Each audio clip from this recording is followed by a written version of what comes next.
саламатчылык.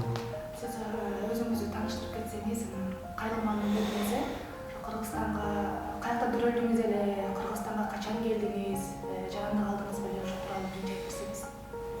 Биз Өзбекстан Республикасы Андижан областы Жалакбек районунда туулганбыз. Ошо 88-жылы мектепти бүткөндөн кийин окуу жайга тапшырганбыз.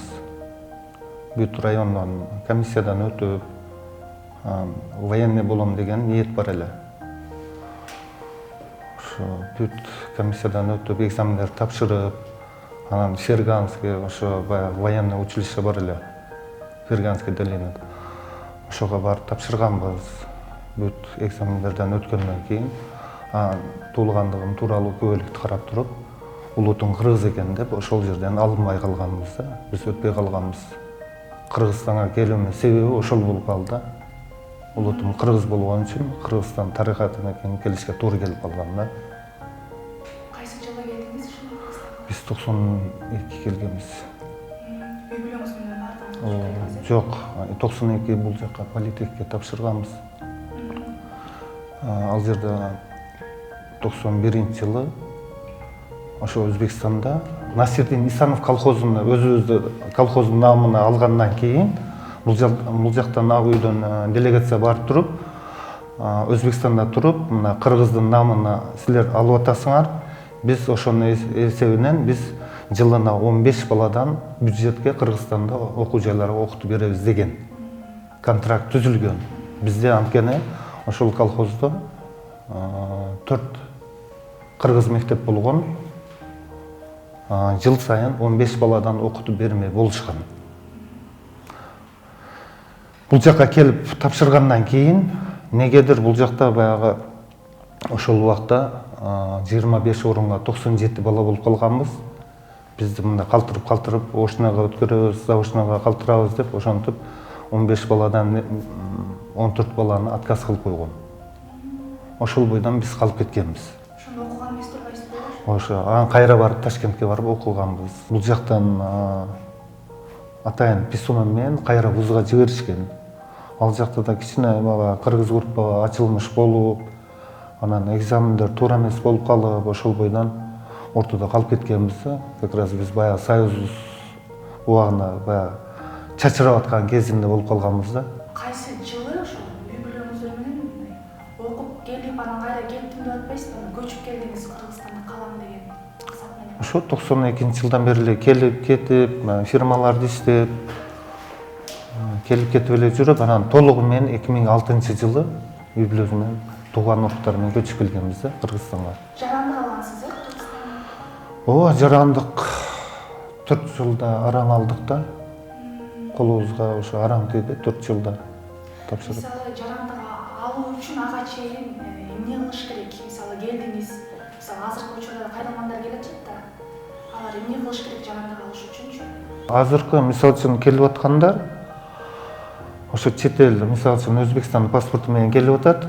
3 күндөн 5 күндүн ичинде каттоого туруш керек. Паспорт бөлүмүнөн.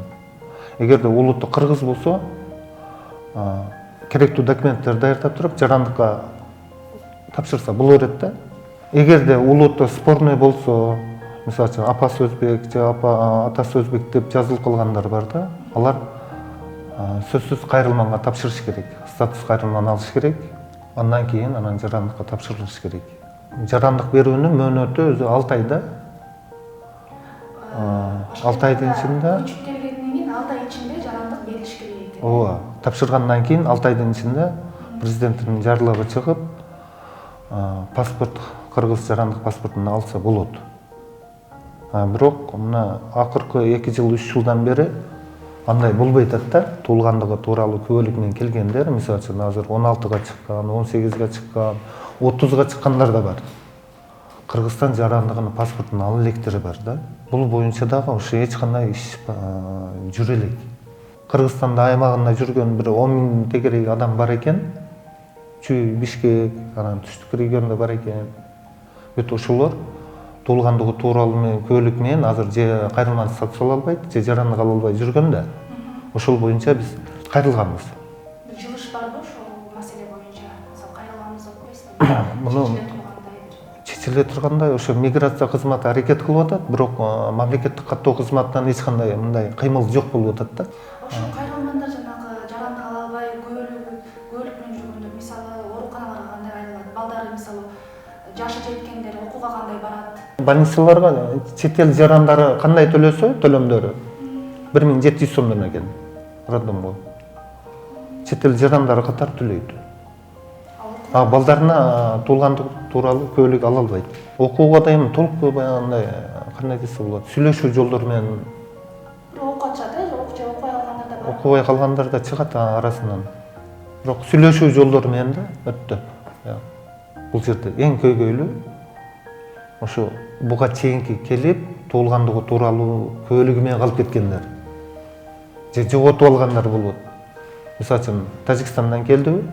Тажикстан паспортуну мөөнөт өтүп кеткен. Ал жарандыкка тапшыра албайт. Же бирөөсүнө туулгандыгы тууралуу көөлүгү жоголуп кеткен. Алар уже Кыргызстанга көчүп келип алганда барып Тажикстанга бара албайт. Же Өзбекстанга бара албайт. Кыйын маселе да. Мамлекеттик кызматтар мыйзамга такайт. Мыйзамда мындай жазылган. А биз мынчанча жылы көчүп келгенбиз дейт. Пикир келишпестиктер болуп кеткен да. Ошондо баягы туулгандыгы тууралуу көөлүктөрдү көөлүк менен келгендерди ошо кайсы жактан келген болсоңор ошол жактан жарандык алып келүүнү талап кылышкан. Биринчиден алар чек арадан өтө албайт. Экинчиден аяка барганда ата-энесин сурайт. Сөзсүз. Ата-энең каякта жаран дейт. Ата-энелери биякта жаран. Кандай жардам көрсөтөт биздин мамлекет? Кандай жардам кылыш керек деген мыйзамдарда барбы, бекитилген? Ооба, бар. 6 айдын ичинде жарандык бериш керек. Кепилдиктердин бириси бир жарандык. Бирок тилекке каршы 6 айда эч ким ала элек. Анан дагы участок маселеси бар. Турак жай салуу үчүн жер тилке. Бул жергиликтүү бийлик тарабынан берилиш керек. Бирок жергиликтүү бийлик тарабынан ала элекпиз.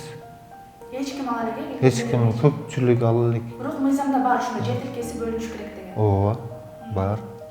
Жергиликтүү кайсы жерде туруктуу жашап аткан болсо, 1 жылдан кийин арыздын негизинде кайрылып туруп, ошо жергиликтүү бийлик тарабынан ошо турак жай салуу үчүн жер тилкеси бөлүнүш керек да. Бесплатное обучение жазылган, бесплатное лечение деп жазылган. Бирок төлөйбүз деп атасың. О, төлөнөт да. Кайрылмандар келгенде проблема что? Каттоого тур дейт да. Жаңы келгенде каттоого туруш керек да. Каяка барып каттоого турат. Мисалы үчүн туугандары да үйү жок да, мисалы үчүн. Ал каяка барат, кимге барат? Биринчи ошо каттоодон чыгып атат да. Иштин баары мындай кыйынчылык да, ошо каттоо маселеси. Азыр биринчи кезекте кайрылмандарга жарандык маселеси, экинчиси турак жай салуу үчүн жер тилке. Бишкек шаарынын тегерегинде деле ошо 5000дей кайрылман квартиралап жашап жүрөт. 5000 тегереги. А чүй боюнча бир 70-80 миң адам чыгат кайрылмандар. Көпчүлүгү, басымдуу бөлүгү үйү жок. Если ошо мамлекеттик кепилдиктерге таянсак, биз өкмөттөн ошо жер талап кылышыбыз керек да. Ошо керектүү мекемелерге кайрылып туруп, ошо четки райондордон болсо дагы үйү жок, батирлеп жүргөн үй бүлөлөрдү тизмелеп ошол жакка отургузса жакшы болот эле.